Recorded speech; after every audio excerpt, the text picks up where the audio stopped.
Vamos à nossa aula de hoje, a aula de número 98, as duas cartas para Timóteo.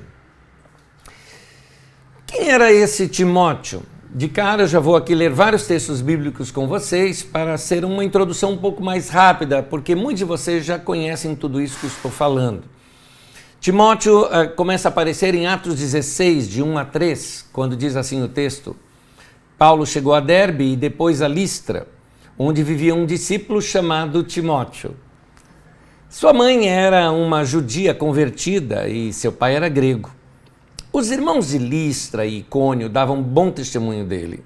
Paulo, querendo levá-lo na viagem, circuncidou-o por causa dos judeus que viviam naquela região, pois todos sabiam que seu pai era grego. Até aí. Quanto a essa questão da circuncisão, isso já foi tratado em aulas passadas aqui com a gente.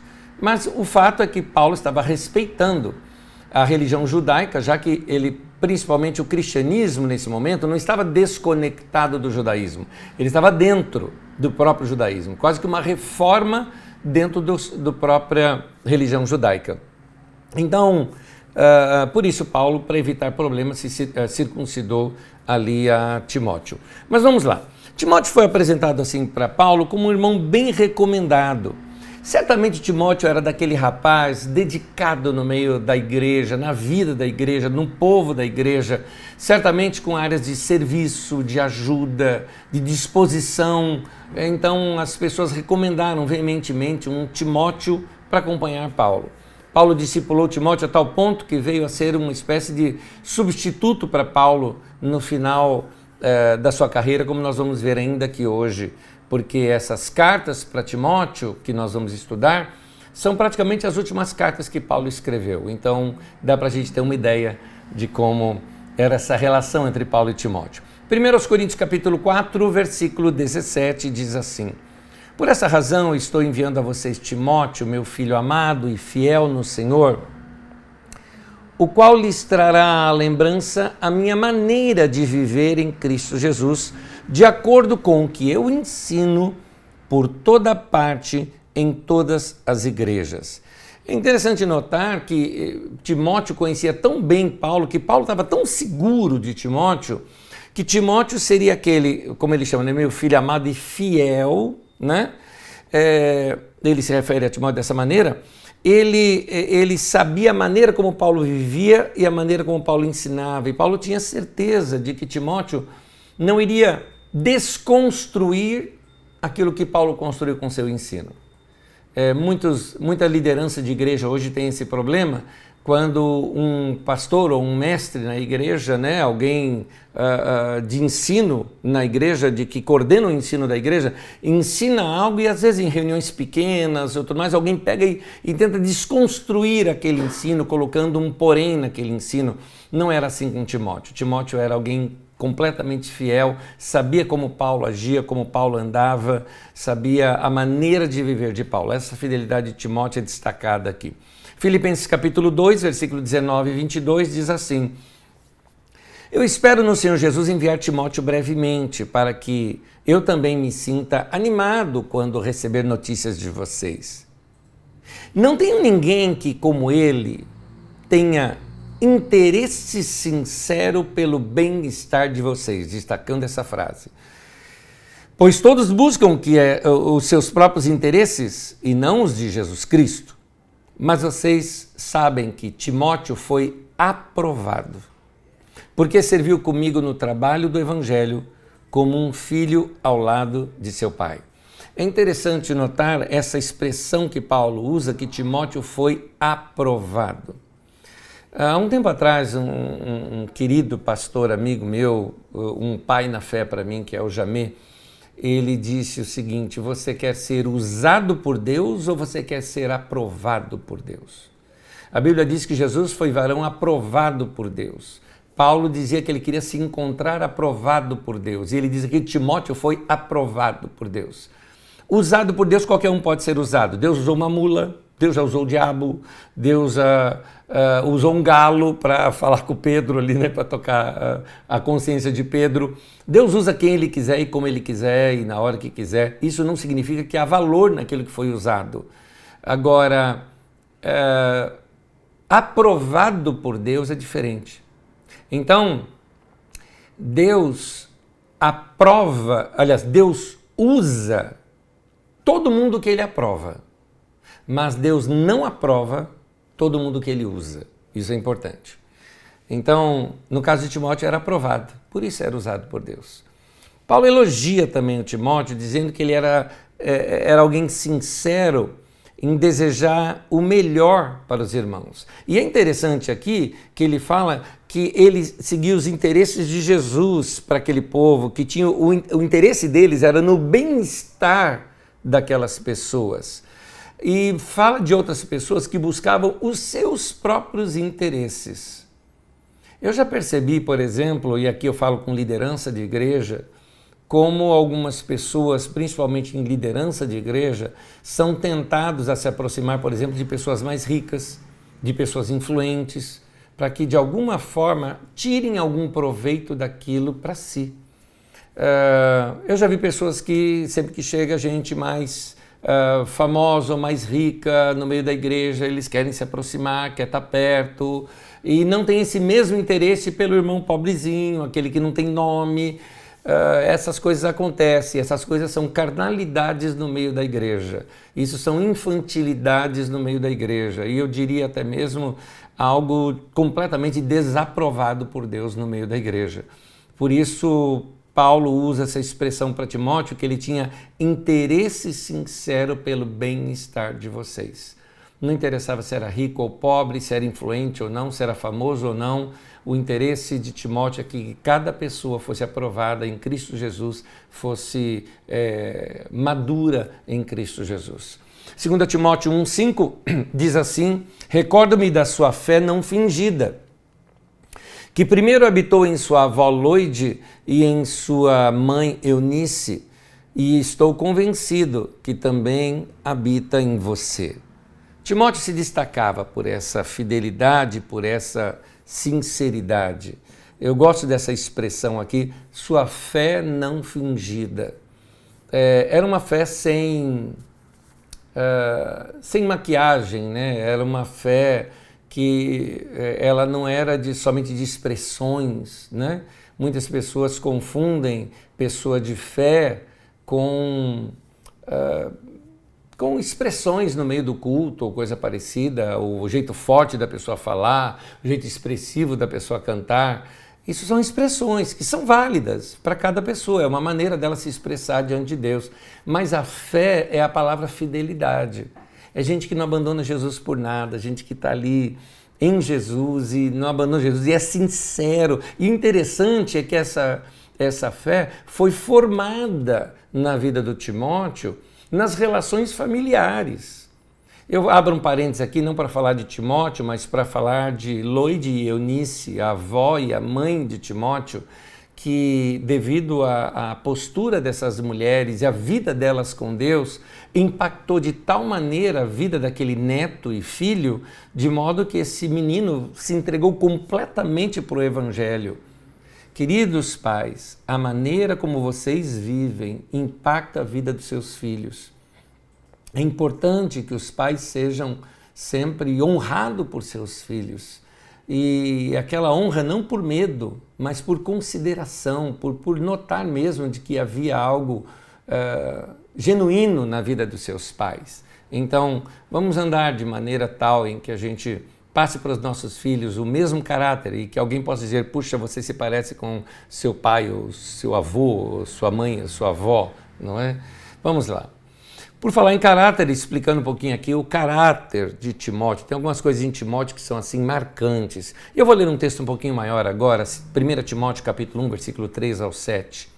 Diz assim, Paulo dizendo, partindo eu, Paulo, para Macedônia, eu roguei que você, Timóteo, ficasse em Éfeso, para ordenar a certas pessoas que não ensinem doutrinas falsas e que deixem de dar atenção a mitos de genealogias intermináveis, que causam controvérsias em vez de promoverem a obra de Deus que é pela fé. O objetivo dessa instrução é o amor que procede de um coração puro, de uma boa consciência e de uma fé sincera. Alguns se desviaram destas coisas, ou seja, de um coração puro, de uma consciência boa e de uma fé sincera, ou seja, uma fé não falsa. Alguns se desviaram dessas coisas, voltando-se para discussões inúteis, querendo ser mestres da lei quando não compreendem nem o que dizem, nem as coisas das quais fazem afirmações tão categóricas. É interessante que Timóteo foi encarregado de corrigir aqueles que causavam controvérsias no meio da igreja, e a instrução de Paulo é interessante. Ele mostra que quando a igreja entra em algumas controvérsias, quando a igreja entra em existem algumas coisas que às vezes a igreja fica patinando. E aqui eu estou falando sobre uma comunidade, um grupo de irmãos. Qualquer igreja local dos nossos dias, as igrejas locais, dentro dessa comunidade, dentro dessa igreja, às vezes se traz alguns assuntos e fica se patinando em torno daquele assunto, fazendo a igreja se introverter nas suas próprias discussões. E Paulo está dizendo, isso não ajuda em nada a obra de Deus, que é ganhar o mundo. Então, algumas igrejas, por exemplo, ficam tratando de determinados assuntos que só se referem àquele grupo de pessoas, seja assuntos de ordem administrativa ou de ordem de visão de funcionamento, iguais, por exemplo, algumas igrejas que têm células e eles ficam só falando de células, de coordenadores, de encontro e disso e daquilo, e assim, é tudo voltado para dentro do grupo.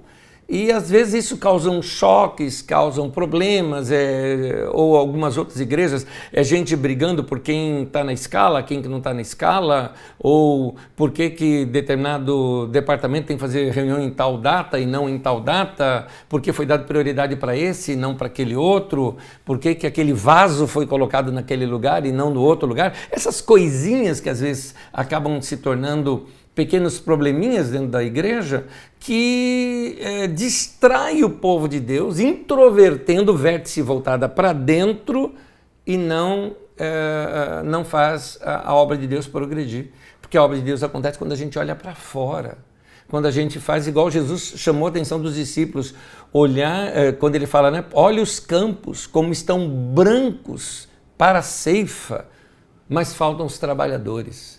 Então, falta a gente apaixonada que vai sair para colher tudo isso. Então, aqui também, Paulo fala de pessoas que fazem discussões inúteis, feitas com afirmações muito fortes, mas sem coração pastoral.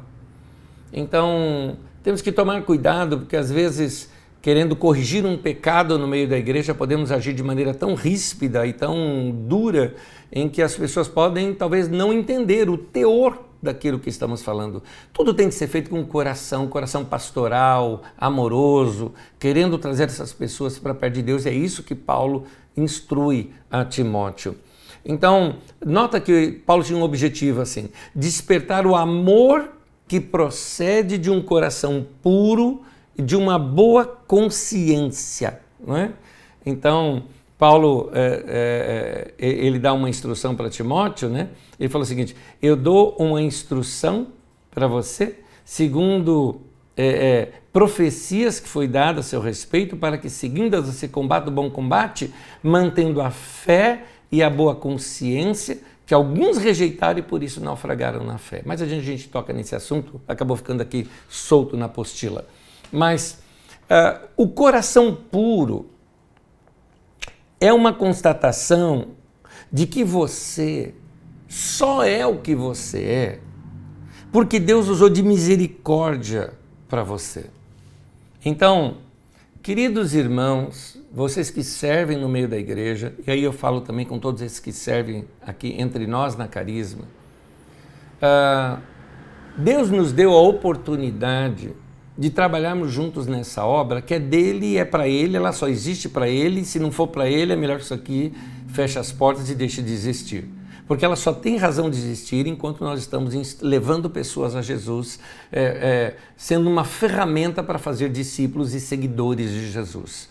Portanto, se Deus deu para nós algum tipo de influência para poder servir os irmãos, ou talvez para liderar alguma área da vida da igreja,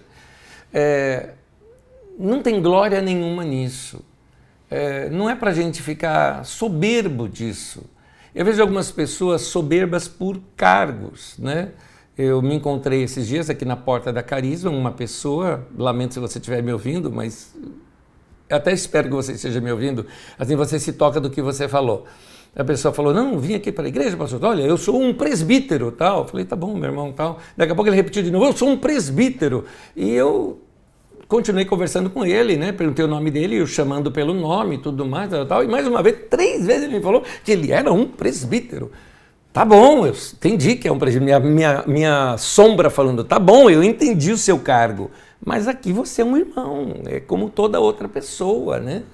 Então, eu vejo que algumas pessoas, elas acabam se escondendo atrás do cargo, até mesmo se orgulhando da posição que tem. Parece uns hoje em dia, que às vezes você chega para a pessoa e fala assim, eu nem gosto de chamar de título, né, as pessoas, mas às vezes por respeito dentro do grupo deles, não estou aqui dentro da Carisma a gente não usa título, mas se eu estou fora, eu respeito as normas daquele grupo.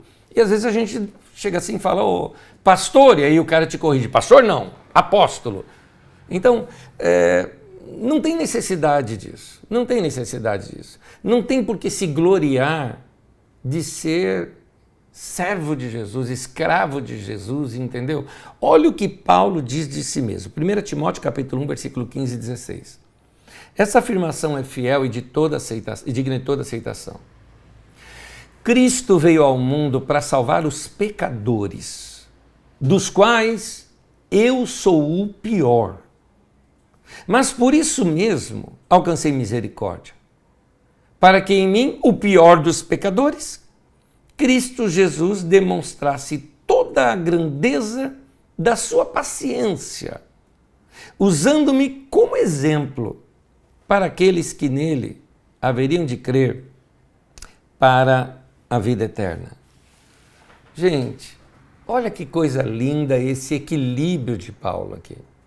Um homem que nos seus dias já era muito famoso, nós estamos lendo aqui Paulo já no final da sua carreira cristã, talvez um dos homens mais importantes no Novo Testamento, com certeza, um dos.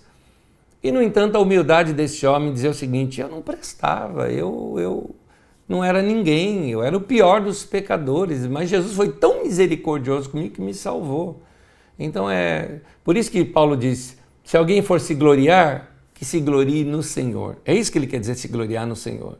É entender que você não é nada e graças a Jesus ele salvou e limpou o seu coração e hoje você tem vida eterna e pode servi-lo de coração. É isso que equilibra a nossa fé. É isso que é uma fé saudável. Paulo chama a atenção de Timóteo para ele ter não somente um coração puro, mas ter também uma boa consciência. Uma boa consciência é aquilo que serve para equilibrar a nossa fé. Ou seja, você toma algumas posturas de fé, mas ao mesmo tempo a tua boa consciência equilibra a sua maneira de lidar. Eu vou ler o texto. 1 Timóteo capítulo 1, versículo 18 e 19, diz, Timóteo, meu filho, eu dou a você essa instrução. Combata o bom combate, mantendo a fé e a boa consciência, que alguns rejeitaram e por isso naufragaram na fé. Olha só, imagine como se você tivesse uma régua aqui, né? uma balança aqui, ok? Então a fé e a boa consciência. Se você tirar a boa consciência, você naufraga na fé, você se desequilibra.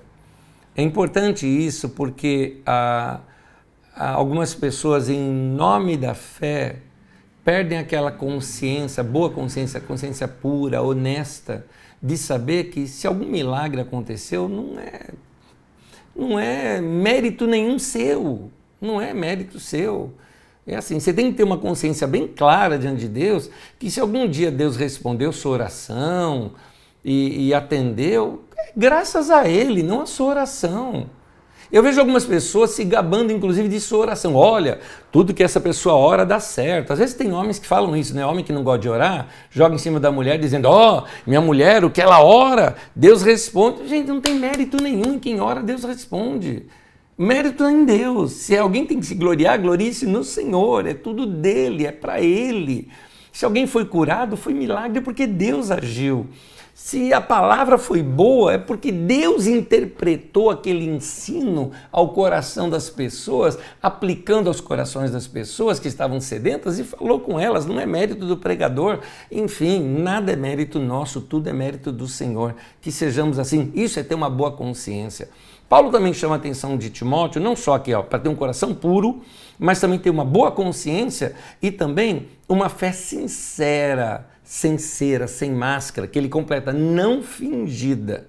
2 Timóteo capítulo 1, versículo 3 ao versículo 5, diz assim: Eu dou graças a Deus a quem sirvo com toda a consciência limpa, como serviram os meus antepassados, ao lembrar-me constantemente de você, noite e dia, em minhas orações. Lembro-me das tuas lágrimas e desejo muito vê-lo, para que a minha alegria seja completa. Recordo-me da sua fé não fingida, que primeiro habitou na sua avó Loide e em sua mãe Eunice, e estou convencido de que também habita em você. Esse texto que nós já tínhamos lido, agora eu li a parte anterior do texto aqui com vocês. E eu gosto dessa expressão, lembro-me das suas lágrimas. Quanto tempo faz que você não tem um choro sincero diante de Deus? Quanto tempo faz que você não derrama uma lágrima diante de Deus? Seja de alegria, seja de emoção e prazer, ou até de tristeza, ou até de constrangimento, ou de arrependimento, seja do que for, onde estão as tuas lágrimas? Seria aqui. E Paulo fala, eu lembro de você, Timóteo. Você tinha uma maneira de se relacionar com Deus muito pura, muito sincera. A sua fé nunca foi fingida. Que isso seja dito de nós também. Paulo dá alguns conselhos para Timóteo, e aqui eu começo lendo em 1 Timóteo capítulo 4, versículo 12 ao 16. Diz assim: Ninguém o despreze pelo fato de você ser jovem, mas seja um exemplo para os fiéis, na palavra, no procedimento, no amor, na fé e na pureza. Até a minha chegada, dedique-se à leitura pública das Escrituras, à exortação e ao ensino. Não negligencie o dom que foi dado a você por mensagem profética, com a imposição de mão dos presbíteros. Seja diligente nessas coisas. Dedique-se inteiramente a elas, para que todos vejam o seu progresso. Atente bem para a sua própria vida e para a doutrina, perseverando nesses deveres, pois agindo assim, você salvará tanto você mesmo quanto aos que o ouvem.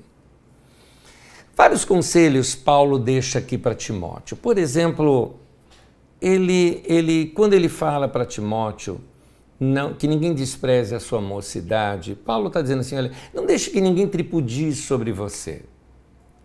Às vezes eu vejo isso em alguns pastores amigos sofrendo isso, que são pastores que muitas vezes não deram início àquela obra, e eles chegam numa obra já estruturada. Vão pastorear uma igreja que já tem ali alguns anos aquela igreja. Então, algumas dessas igrejas, assim, entre aspas, têm ali os seus donos de igreja. E esses pastores chegam ali e viram verdadeiros office boys da igreja, todo mundo mandando neles, desrespeitando a sua liderança. E Paulo está dizendo aqui para Timóteo, Timóteo, não confunda humildade, simplicidade de coração com falta de liderança. Tem hora que você tem que saber, de fato, o que Deus te chamou para ser, o que Deus te chamou para fazer e colocar claramente aquelas coisas que Deus te encarregou de fazer naquele lugar.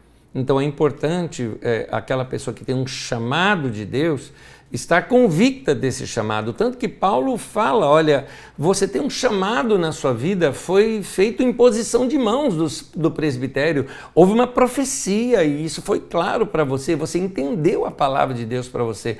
Deus falou com você, Timóteo, então, por favor, não abandone essa palavra de Deus por causa de situações humanas que queiram tirar de você essa liderança que Deus deu. Paulo também chama a atenção para que ele seja um exemplo dos fiéis. E eu gosto da tradução de Almeida, que traz assim, padrão dos fiéis. E essa palavra ali, que é trazida na NVI como exemplo, na tradução de Almeida, padrão, ela significa uma matriz da qual as outras vão ser feitas cópias, como aquelas prensas, não é? Em que vai replicando aquela matriz sobre as outras cópias. Então, Paulo sabia que o caráter do líder é reproduzido em toda a igreja. Se o líder é uma pessoa orgulhosa, a igreja também é uma pessoa orgulhosa. Se o líder faz acepção de pessoas, a igreja também faz acepção de pessoas, porque você passa não o que você prega, você passa o que você é. Um dos meus pastores no passado usava essa expressão que nós fazemos uma verdadeira transferência de espíritos. Essa é uma expressão que vem de Jack Hayford, um grande líder que já falecido, mas que tem assim, livros muito bons. E Jack Hayford usava essa expressão, transferências de espíritos. Ele não está falando de espírito demoníaco, está falando de atitude, a palavra espírito no sentido de atitude.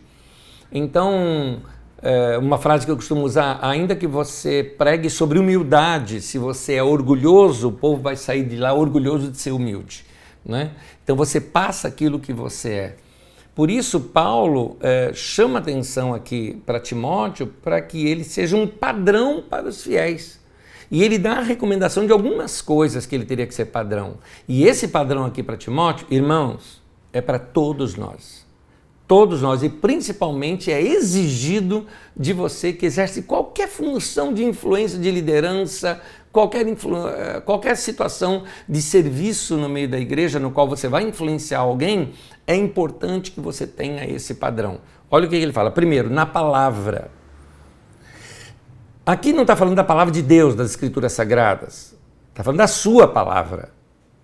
A sua palavra tem que ser um padrão para os irmãos. É aquilo que Jesus diz lá em Mateus 5,37, seja o seu sim, sim, o seu não, não. Então, seja uma pessoa de palavra.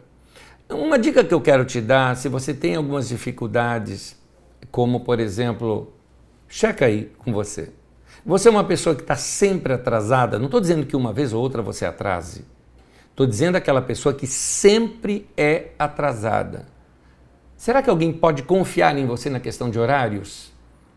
Você é uma pessoa que falha na sua palavra? Quando você dá a palavra para alguém, daqui a pouco você pega, desfaz aquela palavra. Eu não estou dizendo quando ocorre algum imprevisto, mas se cada 10 palavras que você dá, 9 você dá desculpa de imprevistos, é porque alguma coisa está errada com a sua palavra. Então, é importante que aquela pessoa que se torna um líder no meio da casa de Deus, que ele seja uma pessoa que tenha palavra. Porque quando ele falar alguma coisa, as pessoas vão de fato acreditar. Isso dá credibilidade até para aquilo que a gente prega, aquilo que a gente ensina. Outra coisa que Paulo fala que nós temos que ser padrão, disse ali para Timóteo, e é para todos nós, é padrão no procedimento. Procedimento, e no próprio texto grego, ali a palavra grega significa modo de vida, conduta, comportamento, postura. Há um livro de Watchman Nee chamado Autoridade Espiritual. Eu recomendo esse livro. Não é um livro fácil de ler, mas eu acho que toda pessoa na liderança deveria lê-lo, porque ele ensina como deve ser o padrão daquele que opera na casa de Deus. Tem um outro livro dele também chamado Obreiro Cristão Normal. Tem uma nova edição dele agora com outro nome que eu não sei qual é. Esse é o nome antigo, Obreiro Cristão Normal. Ambos livros de Watchman Nee. Watchman Nee foi um grande líder na China. Detalhes sobre a vida de Watchman Nee. tem numa mensagem que você pode procurar nesse canal mesmo, chamado A Igreja na China. Tem uma mensagem assim, você vai encontrar nesse canal. Então, o Watchman Nee, ele ensina que há algumas coisas para a liderança no seu procedimento que difere de uma outra pessoa. Aquele que foi encarregado da autoridade espiritual, ainda que a nossa autoridade é para servir, nossa autoridade é para se doar, nossa autoridade não é para ficar mandando, não é para ser o bonitão, não é nada disso, é para servir, mas essa autoridade que é dada, ela tem que vir acompanhada de um caráter igual ao caráter de Cristo. E ele vai mostrando como deve ser o caráter desse obreiro, desse cristão, dessa liderança, ou desse que está imbuído de autoridade espiritual. E aqui, nesse texto específico, fala da questão do procedimento. Há determinadas coisas, irmãos queridos, você que é pastor, mestre, líder, qualquer coisa que você exerce no meio da igreja, vou dizer uma coisa muito clara, há algumas coisas que qualquer outro irmão pode fazer, você não. Não pode. Ah, mas por quê? Isso está me podando. Sim, exatamente. Por isso que quem deseja o episcopado, excelente obra almeja.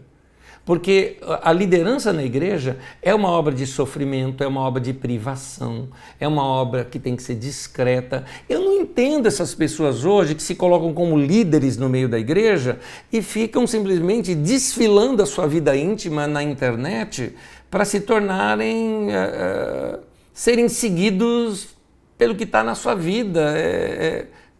Alguns absurdos, gente, alguns absurdos. Eu me lembro de uma que minha esposa me contou, de uma determinada pessoa, de uma dessas famosinhas aí, desse meio gospel, em que assim, pegando aquela bolsa super cara, vamos ver o que tem na bolsa de uma mulher de Deus. Isso é uma coisa cara lá dentro. Meu Deus do céu! O que isso tem a ver com o Evangelho, com Bíblia, com serviço? Não tem. Por isso, não convém estas coisas ao homem de Deus, à mulher de Deus, aquele que aceitou sobre si um chamado. Tem que ter comportamento diferente. Nosso comportamento, tem pessoas, determinadas palavras não pode sair da boca de um líder. Determinadas expressões. Ah, mas todo mundo fala, mas nós não. Por causa de ser padrão dos fiéis. Então o comportamento, a postura, a conduta, isso é ser exemplo no procedimento. Outra coisa que Paulo coloca aqui é exemplo no amor. E o amor aqui tem a ver do modo como você trata as pessoas. Não importa se é apóstolo, profeta, pastor, mestre, evangelista, músico, tecladista, cantor, diácono, todo mundo tem que ser tratado com amor. Através de você que é qualquer uma dessas coisas aí. Todo mundo tem que ser tratado com amor. Amar a todos. Nada de bajular um e outro, não. Amar a todos. E o amor tem a ver com a maneira como você trata as pessoas. Não só o amor no meio da igreja, que isso já deveria ser padrão, mas o amor também fora da igreja, que significa o quê? Boas obras. É importante aquele que está investido de autoridade no meio da casa de Deus, que ele também faça boas obras. Outra coisa que diz aqui no texto é exemplo de fé. Paulo diz que ele tinha que ser um padrão, um modelo, um exemplo de fé. Só que Paulo mostra que exemplo de fé que é esse. Não é o exemplo de fé que a pessoa sai gritando e fazendo coisas, não é disso que ele está falando. Está falando de pistes, fé, que é a palavra pistes, que é a palavra fé, que significa fidelidade. Ele ainda fala fé não fingida.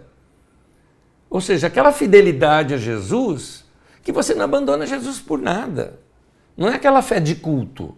Não é aquela coisa que só acontece dentro do culto, né? Algumas pessoas, por exemplo, que só tem palavra dentro do culto. Bastou cantar música, eu tenho uma palavra de Deus. Fora dali, fala qualquer outra coisa, fala um monte de besteira, mas no culto tem palavra. Fé, isso, chega de fé fake, gente. Tanta coisa fake nesse mundo. Vamos ser a mesma pessoa que está aqui, que está numa lanchonete, que está num bate-papo, que está num jogo de futebol, que está em qualquer outro lugar. Vamos ser a mesma pessoa, com o mesmo coração. Paulo também fala para Timóteo que ele tinha que ser um exemplo de pureza. E a palavra aqui é interessante, porque é a palavra pureza, a palavra grega é a mesma palavra que vem lá de hagios, que significa santidade, ou santo. Então, temos que ter um exemplo de santidade, um exemplo de pureza, de separação. Há determinadas coisas que nos contaminam. Salmo 1, não se assenta na roda dos escarnecedores. Por quê? Porque aquilo contamina. Não se assenta na roda de quem está falando mal dos outros. Por quê? Porque isso contamina. Então, vamos ter um coração puro. É assim que Deus nos chama. Paulo dá mais conselhos ainda. Outros conselhos que apareceram nesse texto aqui para Timóteo são: se dedique a leitura pública, exortação e ensino. Nos padrões de homília é pregação, né? Da Idade Antiga, não é da Idade Antiga, mas assim, desse período do primeiro século, né? Sim, Idade Antiga. Nos padrões de homília, você fazia muitas vezes aquela grande leitura, como é o caso das Escrituras, já que as pessoas não tinham Bíblias como nós temos. Isso aqui é muito tempo antes da imprensa, né, gente? Então, ninguém tinha Bíblia. Então, você tinha textos como pergaminhos ou cópias, que isso era coisa muito cara. Então, tinha ali uma leitura para ser feita. E aquela leitura era muito importante, que era a chance que as pessoas tinham de acesso à leitura das Escrituras. E Paulo falava que isso era prioritário na reunião da igreja. A prioridade era tempo com as Escrituras. Gente, hoje você tem a Bíblia, se quiser, 24 horas por dia perto de você, porque você tem o seu celular. Então, Paulo fala de uma aplicação a essa leitura. Tem também aqui a exortação e ao ensino, que refere o fato de ensinar as Escrituras ao povo. Mas a ênfase que eu quero dar aqui é que Paulo diz assim: dedique-se. Dedique-se à leitura, à exortação e ao ensino. Ou seja, faça um bom preparo, com aplicação, com dedicação. Bota o teu coração junto. Quando você vai estudar a palavra de Deus, é algo santo, é algo importante.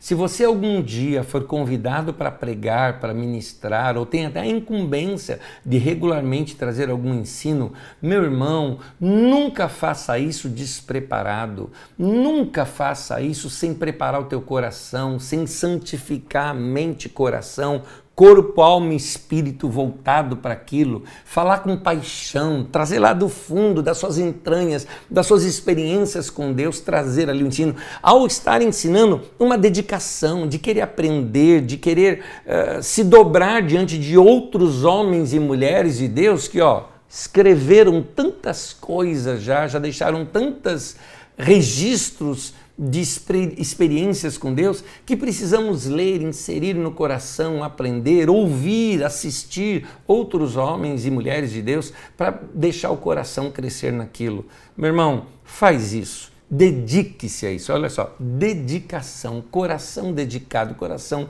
aplicado. Outra coisa, Paulo fala bem claro para Timóteo: confia no chamado que Deus te deu. Foi dada uma palavra de profecia para você? Era de Deus? Era. Então, se é palavra de Deus, confia nesse chamado, nesta graça, porque Deus não retira isso. Isso está em você.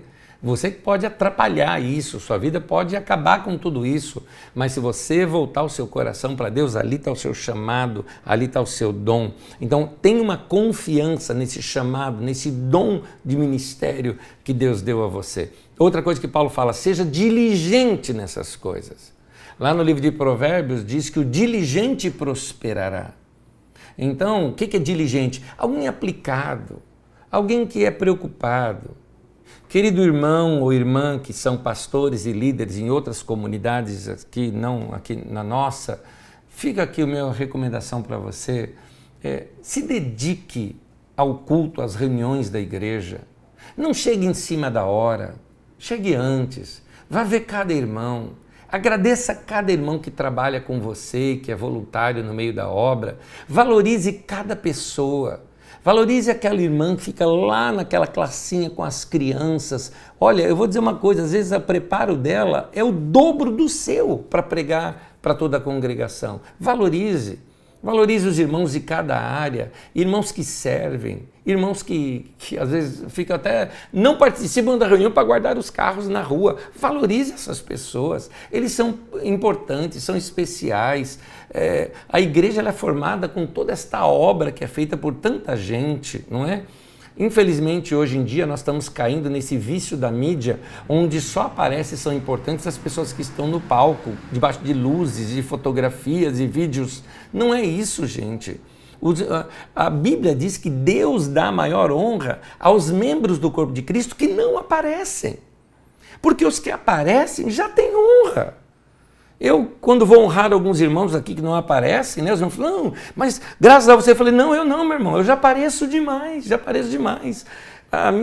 não é isso, não. Quem Deus valoriza são esses que fazem tudo de coração e estão lá quietinhos no canto deles sem aparecer. Meu irmão, valorize cada uma dessas pessoas. Deixa eu voltar aqui no texto. Seja diligente, dedique-se inteiramente a elas. Se você tem um chamado pastoral na tua vida, dedique-se inteiramente de corpo, alma, espírito, mente, coração, emoções, vontade, pensamentos. Deixa isso borbulhar dentro de você. Isso é você. Não tenta ser tudo ao mesmo tempo, não dá. É melhor pouca coisa bem feita do que muita mal feita. Então, faça o pouco que Deus te deu e faça com graça. Se você for fiel no pouco, Deus aumenta e dá um pouco a mais, porque Ele vai poder confiar em você. Mas faz bem feito aquele pouco que Deus te deu. Muito bem feito, assim, de todo o seu coração. Paulo ainda fala assim, atente bem para a sua própria vida e atente bem para a doutrina. Eu acho interessante que Paulo fala assim, você salvará tanto a ti mesmo como aqueles que te ouvem. É que a palavra salvar aqui não está falando de salvação eterna, de ir para o céu, não é disso. Essa palavra ela é muito ampla, é a palavra sozo na língua grega. Por exemplo, quando Jesus curava uma pessoa, aquela palavra é sozo, tá? Então, a mulher tocou em Jesus, vá em paz, a tua fé te sozou, te salvou. Por isso que outras versões trazem te salvou, te curou. Aquela palavra significa o seguinte, tem o sentido de ser saudável.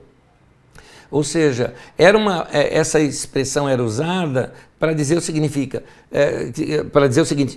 significava se tornou completo, saudável, pleno, no seu melhor estado.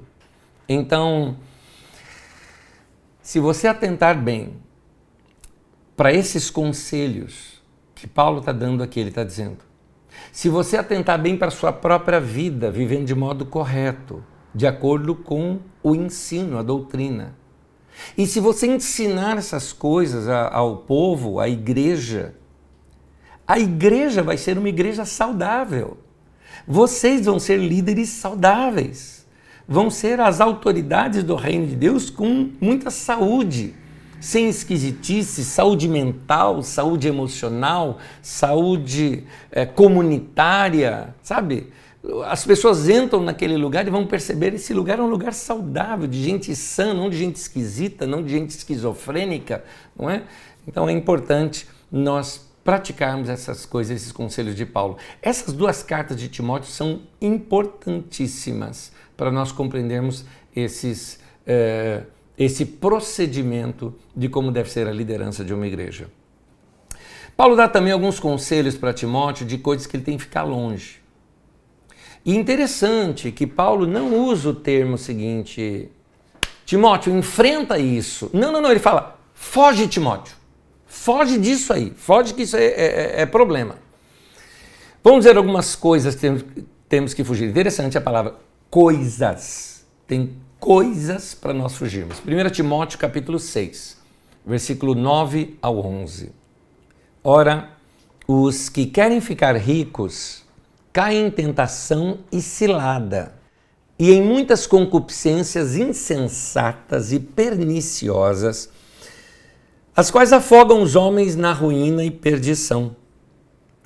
Porque o amor ao dinheiro é raiz de todos os males, e alguns nessa cobiça, esse desejo forte por ter amor, por ter dinheiro e ter poder, né, o poder que vem do dinheiro, se desviaram da fé e a si mesmos se atormentaram com muitas dores. Tu, porém, ó homem de Deus, foge destas coisas. Vou repetir.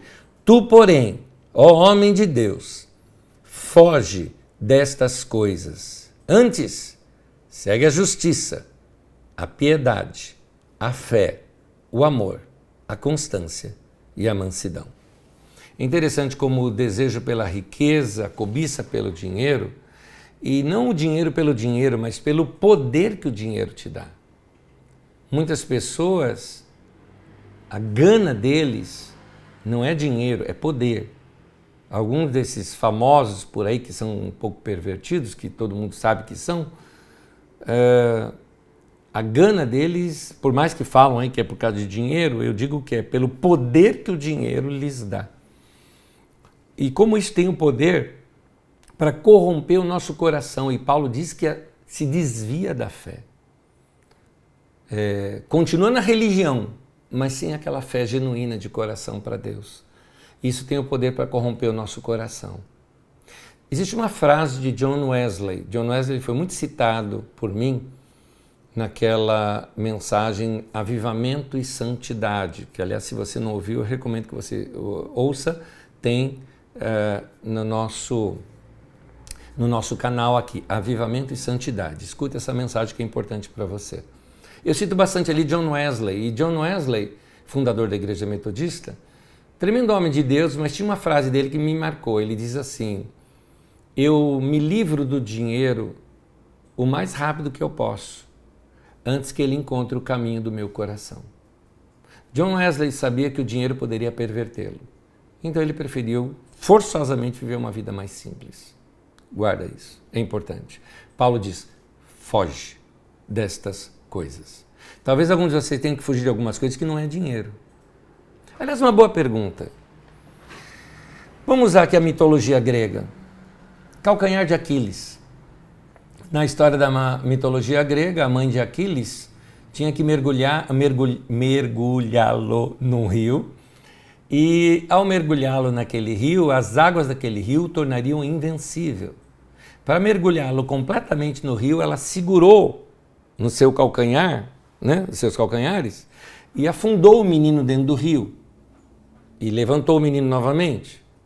Ou seja, ali onde ela segurou muito firme, a água do rio não cobriu completamente.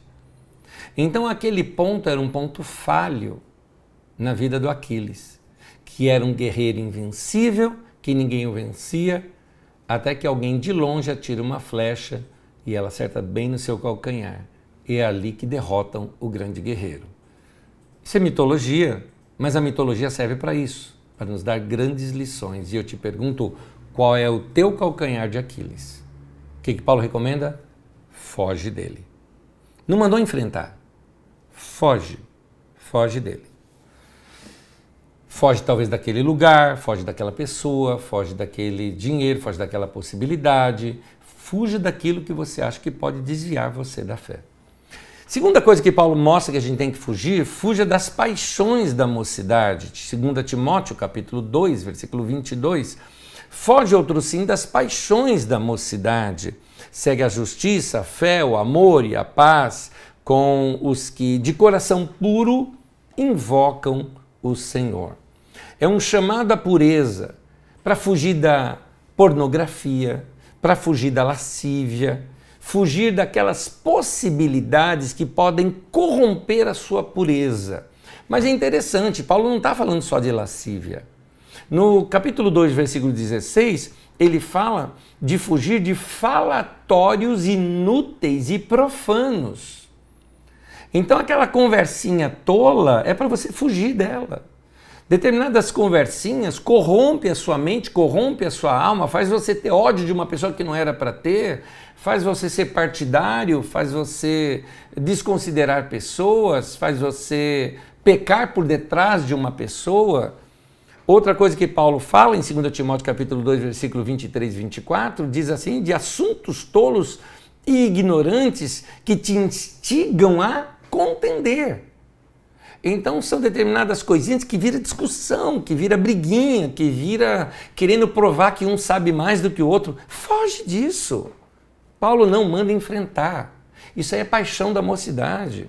Querer provar que você está certo, querer ganhar na argumentação. Meu irmão, foge disso.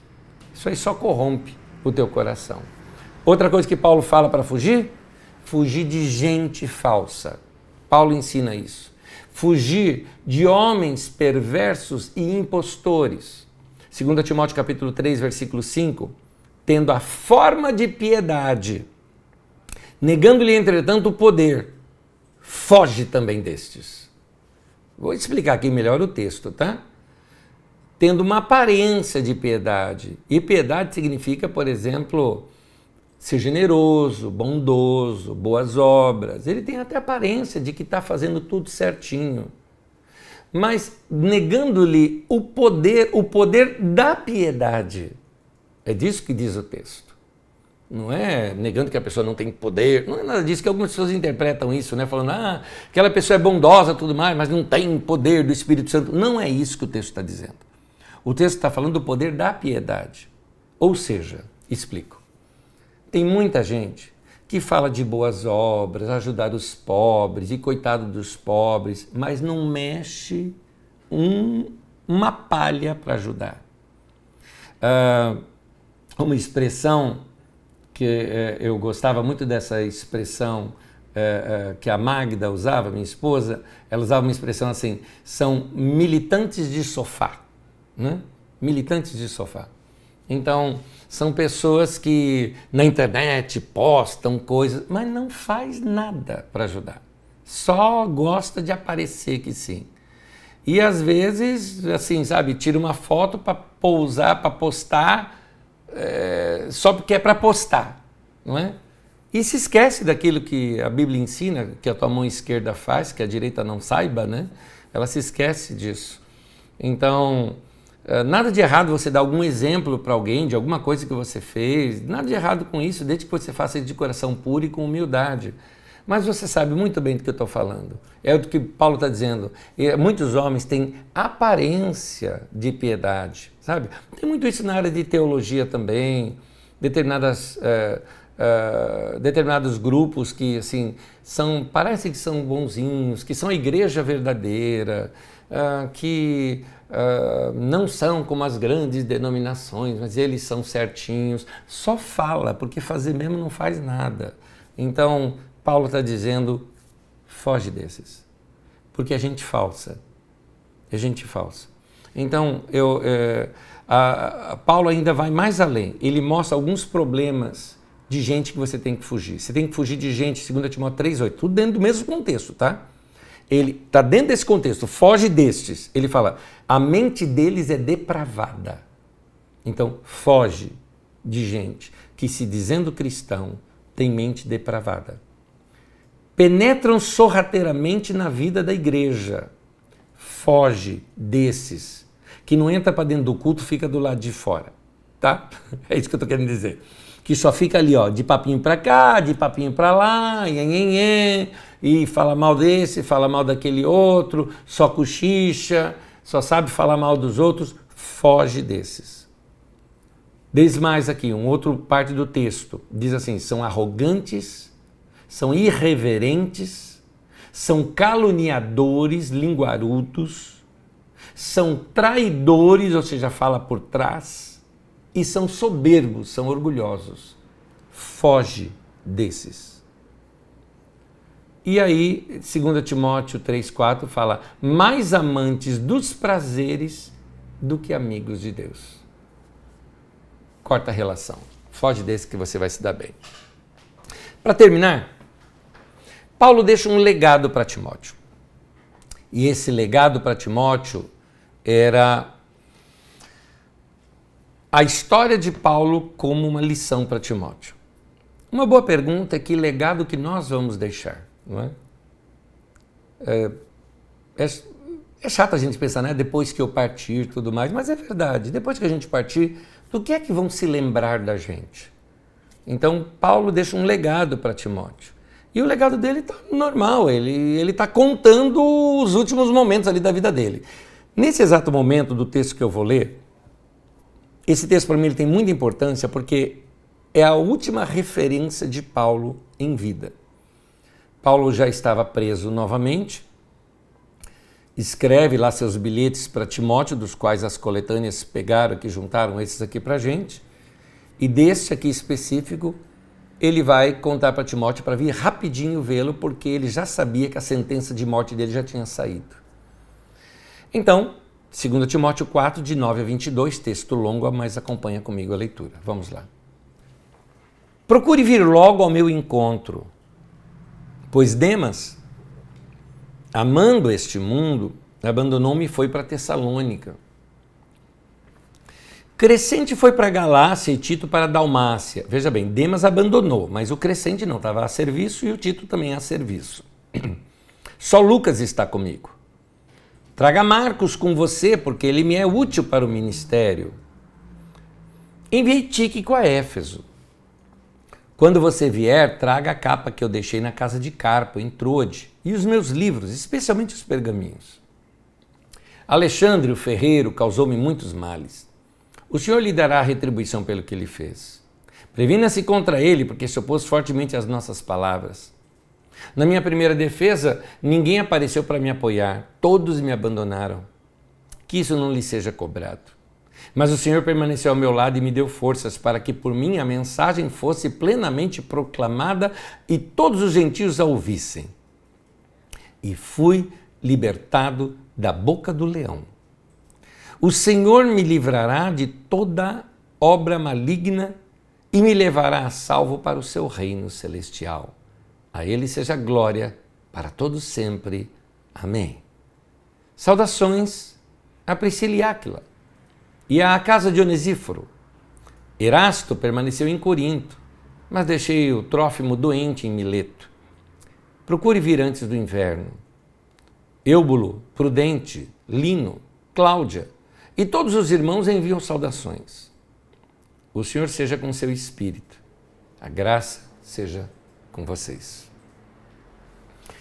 Algumas notas aqui do que Paulo valorizava, disso eu já falei em aulas passadas, mas eu faço uma revisão aqui com vocês muito rápido. Primeiro, Paulo valorizava mais gente do que coisas. Guarda bem isso.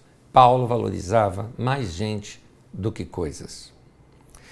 No final da vida dele, ele só fala de gente. Olha quanta gente ele cita aqui, não é?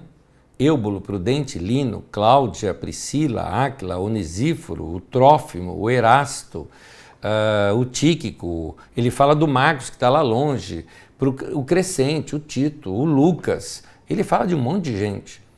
Então, Paulo, no final da vida, ele mostra o que realmente valeu na vida dele, que eram pessoas, não estruturas. Querido pastor que me ouve, eu já vi muitos homens de Deus se desviarem no coração, não é desviar da igreja, não é desviar da fé, não é nem desviar do ministério, mas esfriou no coração porque valorizou mais gente, valorizou mais coisas do que gente. Ou seja, valorizou mais estruturas de igreja do que relacionamentos. Estruturas de igreja muitas vezes se refere à visão de igreja, visões organizacionais. E aí a pessoa pode passar a ver mais estrutura do que pessoas e aí fica cobrando as pessoas. Quer ver uma expressão muito usada hoje em dia? Andar na visão. Aí a pessoa não andou na visão, você corta relacionamento com aquela pessoa porque ela não está na visão. Meu irmão, ninguém tem que estar na visão, tem que estar no Evangelho. Tem que estar convertido, com o coração voltado para Jesus. Não importa se o irmão ainda tem uma estrutura de igreja batista, presbiteriana, pentecostal, Assembleia de Deus, dessas comunidades ou dessas estruturas de igrejas em células. Por favor, meu irmão, não é isso que salva a gente. Então, nossa relação em Cristo deve ser no amor e na fé que temos no Senhor e não na visão, né? Então, eu tenho até alergia dessas coisas aí.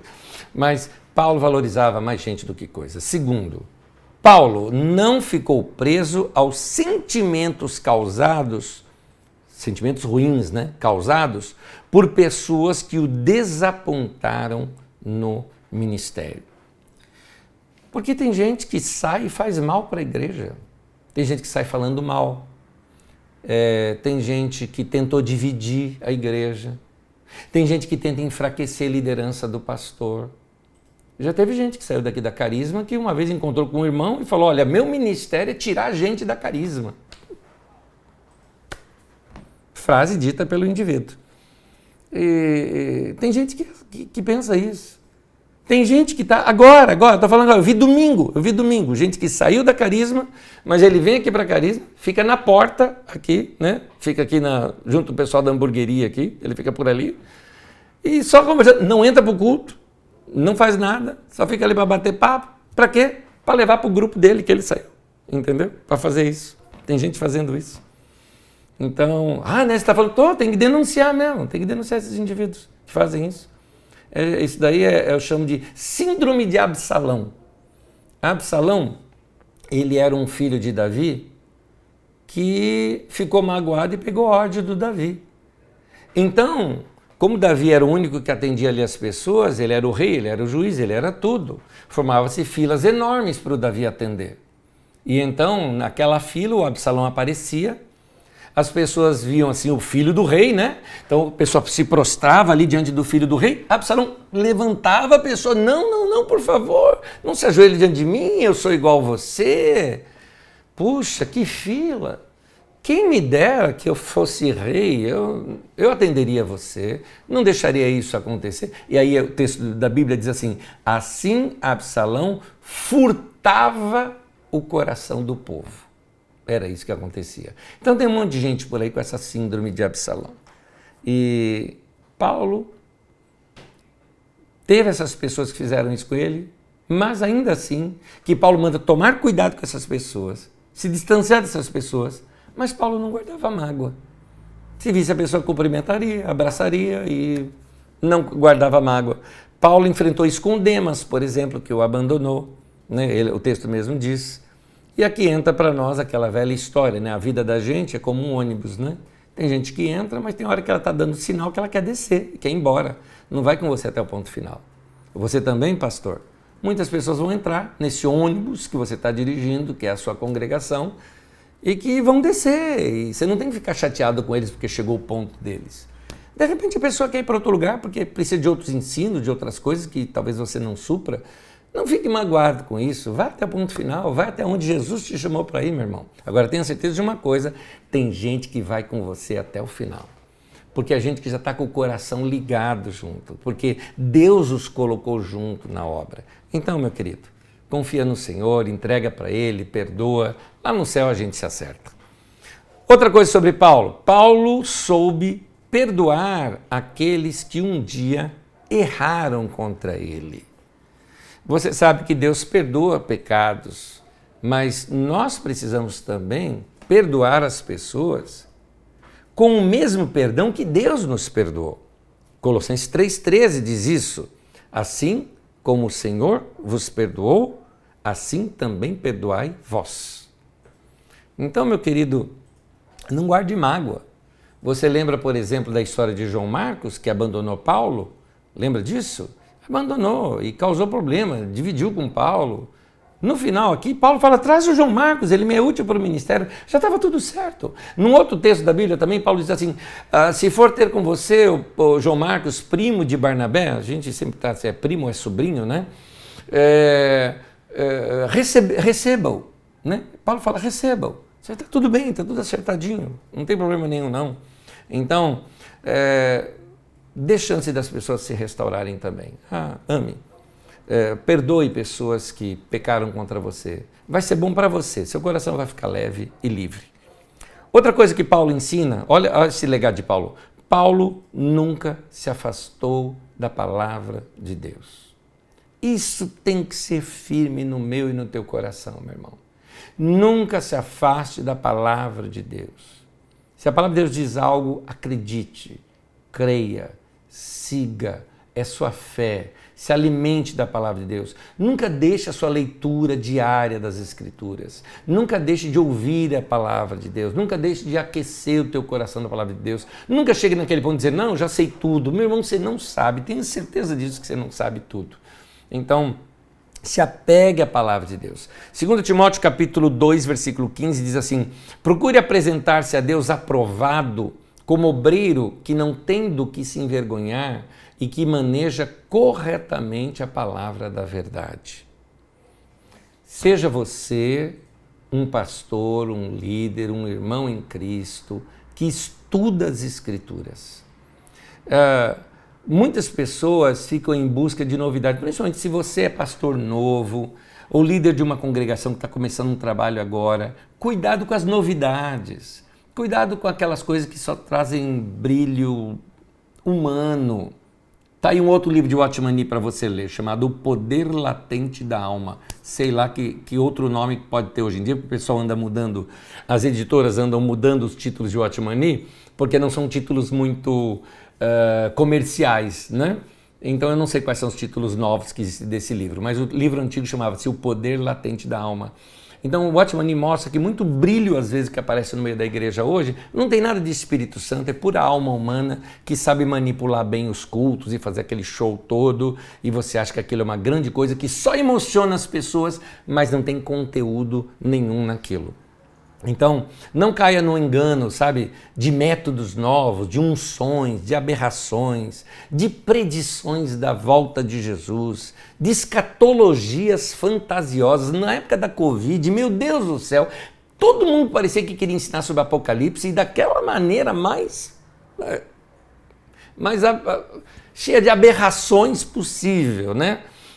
Fazendo as pessoas através do medo, da fantasia ou do drama, né? Dramaticamente, manter as pessoas presas à igreja. Para com isso. Cuidado daquelas coisas, meu irmão, que te afastam daquela simplicidade e pureza que existe em Cristo. Aliás, lá em Coríntios fala isso, Paulo fala: eu temo que você seja enganado, como a serpente enganou a Eva, está lá em 2 Coríntios 11:3, e você se aparte da simplicidade e da pureza devida a Cristo. Mas olha o que Paulo recomenda para Timóteo, olha só, ele faz um pedido para o Timóteo, só que olha o exemplo que ele dá com esse pedido. 2 Timóteo 4:13, ele fala: Timóteo, quando você vier, traga os meus livros, especialmente os pergaminhos. Gente, o Paulo ia morrer. Ele tinha pouco tempo de vida. A sentença de morte dele já tinha sido dada. Paulo estava agora preso, não estava num lugar pregando, não estava numa casa alugada onde ele podia pregar para todo mundo, igual o final de Atos diz, que aquela é a primeira prisão de Paulo em Roma, essa é a segunda. Essa ele estava isolado. Então, se ele não ia pregar mais, para que ele queria os livros e pergaminhos? Pergaminhos certamente estavam de textos das Escrituras Sagradas, e por que ele queria isso? Meu irmão, tá claro. Paulo queria morrer com um livro na mão, tá entendendo? Paulo queria continuar crescendo. E aqui fica meu conselho para você. Não leia a Bíblia só para pregar. Não leia a Bíblia só quando você tem que preparar um estudo. Estude a Bíblia, mesmo quando você não tem que ministrar para ninguém, não precisa falar para ninguém. É para você que você precisa estudar. É para encher o teu coração e melhorar o teu caminhar com Jesus. É isso. Outro legado de Paulo. Paulo deixou tudo nas mãos de Deus.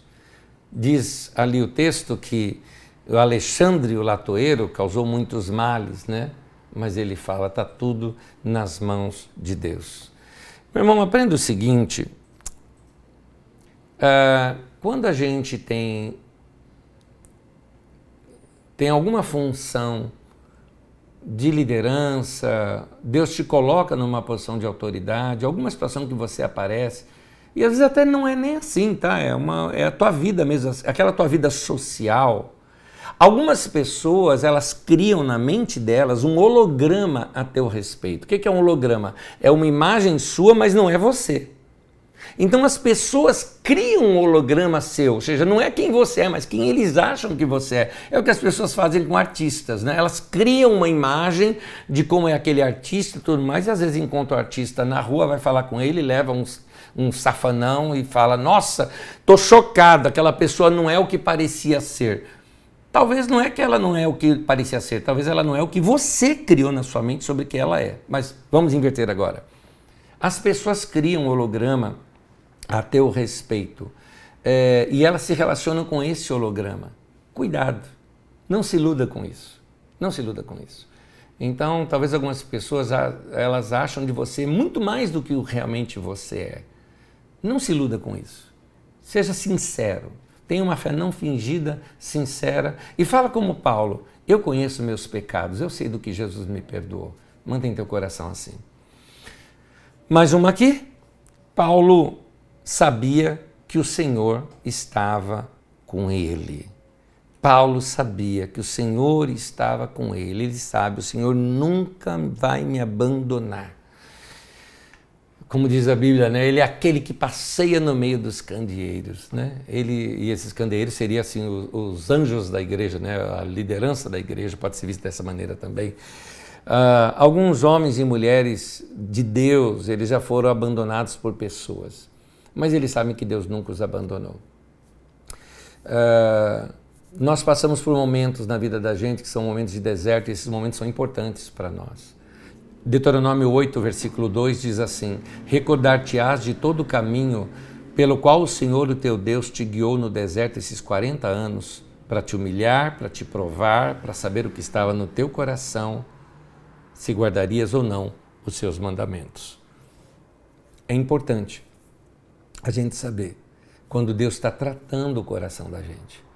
Acho que qualquer uma dessas experiências sempre é um tratamento para nós. E que Deus nos ajude muitas vezes a nos livrar de nós mesmos. Um outro conselho, um outro legado de Paulo. Paulo ensina a Timóteo que o que vale na vida é viver intensamente para Deus.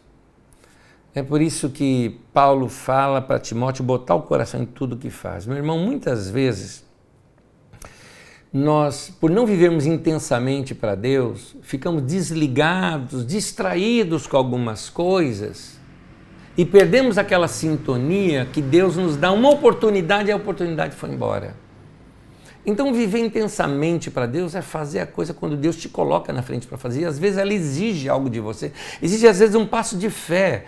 Quando Paulo fala para Timóteo, procura vir antes do inverno, porque se viesse o inverno, não tem navegação por 3 meses, e aí quando Timóteo chegasse, Paulo poderia estar morto já. Então, fica aquele conselho que Paulo está dando para Timóteo, né? Timóteo, vem agora, né? Então, algumas vezes, Deus vai pegar e chamar você para fazer algo. Vai, meu irmão, vai.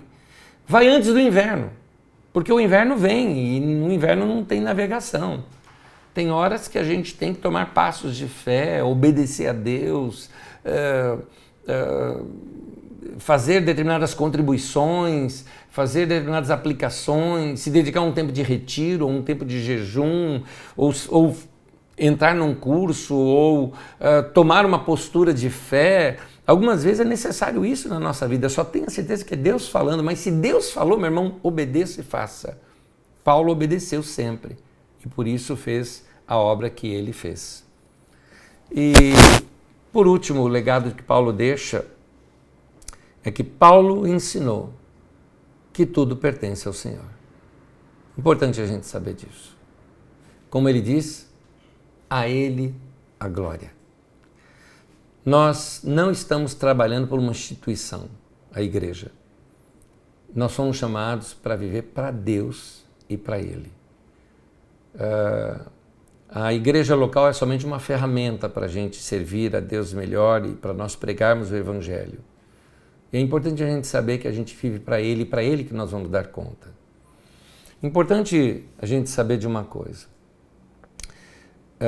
Eu quero terminar a minha carreira amando a Deus mais do que no princípio. Seja assim com você também. Não deixe o seu amor esfriar ao longo do tempo.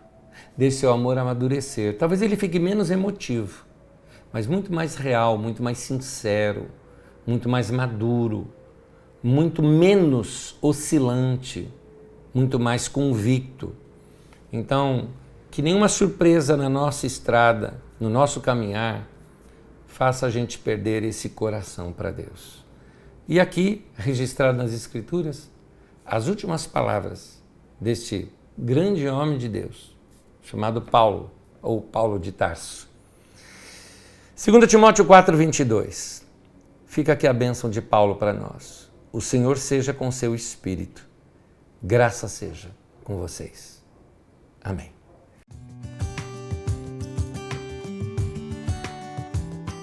Voltando aqui com a nossa aula, que essa parte das perguntas ainda faz também sentido da aula, é continuação da nossa aula. Vamos lá. Uma pergunta que me chegou aqui através do Ivan. Pastor, na nova tradução na linguagem de hoje e na nova versão internacional NVI, eu chequei aqui no intervalo, também tem essa mesma tradução, tá? Que diz assim: prega a mensagem e insta em anunciá-la, seja no tempo certo ou não. Na NVI diz a tempo e fora de tempo. O que seria esse tempo certo? Boa pergunta. O que eu fiz foi pegar o texto no seu texto original, usando a tradução da língua grega aqui ao lado. O sentido disso que eu percebi no texto é o seguinte: vamos pegar o texto e colocá-lo dentro do contexto dele. Eu vou ler o texto inteiro, ó. Só que aqui eu estou lendo agora pela tradução de Almeida. Conjuro-te perante Deus e Cristo Jesus, que há de julgar vivos e mortos pela manifestação do seu reino. Prega a palavra, insta, quer seja oportuno, quer não, que é aquele a tempo e fora de tempo. Corrige, repreende com toda longanimidade e doutrina, pois haverá tempo em que não suportarão a sã doutrina, pelo contrário, cercar-se-ão de mestres segundo as suas cobiças, como que sentindo coceiras nos ouvidos, e se recusarão a dar ouvidos à verdade, entregando-se a fábulas. Tu, porém, sê sóbrio em todas essas coisas, suporta as aflições. Até aí. Nota que ele está falando de um tempo em que as pessoas queriam dar ouvidos só ao que eles querem ouvir. Onde as pessoas dariam ouvidos como sentido coceira nos ouvidos, ou seja, as pessoas que querem ouvir só aquilo que eles querem ouvir, entendeu? Isso daqui é muito forte, eu não quero ouvir, eu quero ouvir aquilo que, igual quem cotonete no ouvido, só aquilo que me dá uma coceirinha gostosa aqui no ouvido. Não. Então, Paulo instrui aqui para ele. Prega a palavra, insta, quer seja oportuno, quer não. Agora eu vou optar pelo grego aqui, claramente. O pregar, ele está falando de ser um arauto, seja um arauto de Deus, da palavra de Deus. Instar é o que você conhece mesmo pela pessoa, pela expressão instar, né? É colocar algo muito claro, né? E aí ele diz assim: quer seja oportuno, ou seja, quando a oportunidade surgir, e aí ele fala, e até quando não ela surgir. Ou seja, vamos supor que algumas coisas estão acontecendo, falsas doutrinas comecem a aparecer aqui no meio desta nossa comunidade. E então essa palavra de Paulo recomendada para mim, ele diria assim, corrige isso, fala com o povo, diz claramente, quando a oportunidade surgir, você vai ministrar lá no domingo, então quando a oportunidade surgir, ou quando não, porque às vezes nem vão estar lá as pessoas, você convoca as pessoas, chama as pessoas e aí corrige, repreende, exorta, tenta trazer para perto essas pessoas, claro, com longanimidade, mas com ensino. Chama essas pessoas, ensina para eles, corrige adequadamente. Quer seja num culto público, dentro da oportunidade que você tem, ou quer até mesmo quando você tenha que causar essa oportunidade. Como você vê aqui, não está falando simplesmente de pregar o evangelho de qualquer maneira, não é disso que está falando. Aliás, aqui não está falando de pregação do evangelho, né? Aqui está falando do ensino da palavra corrigindo heresias no meio da igreja. É sobre isso. Muito boa a sua pergunta. Tá aí. Gente, que Deus abençoe cada um de vocês, que a graça de Jesus seja forte na vida de vocês, na experiência com Deus. Lembrando que a gente cresce na graça de Deus quando nós usamos esses meios da graça, não é? Na oração, quando nós temos nosso tempo pessoal de adoração, quando nós temos nosso tempo aqui, como agora, de ensino da palavra, leitura das Escrituras. Deixa Deus falar com você e que você cresça na graça e no conhecimento do nosso Senhor e Salvador Jesus Cristo. Graça, paz e bênção sobre vocês. Até terça que vem a gente volta.